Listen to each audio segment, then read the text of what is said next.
समप्रभा निर्विघ्नं कुरु मे देव सर्वकार्येषु सर्वदा गुरुर्ब्रह्मा गुरुर्विष्णु गुरुदेवो महेश्वरा गुरु साक्षात् परब्रह्मा तस्मै श्री गुरवे नमः।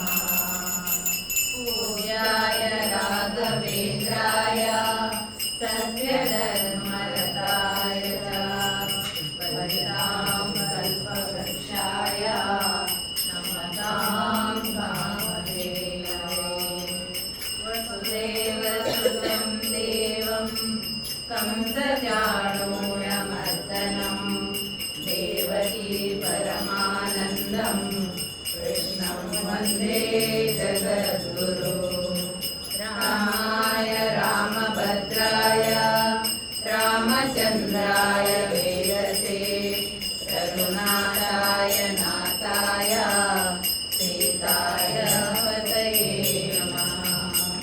शान्ताकारं भुजगशयनं पद्मनाभं सुरेशं विश्वाधारं गगनसदृशं मेघवर्णं शुभाङ्गं मनोजवं मारुततुल्यवेगं गिरेन्द्रं बुद्धिमतां वरिष्ठं वातात्मजं वानरयूथमुख्यं श्रीरामदूतं शिरसा नमामि।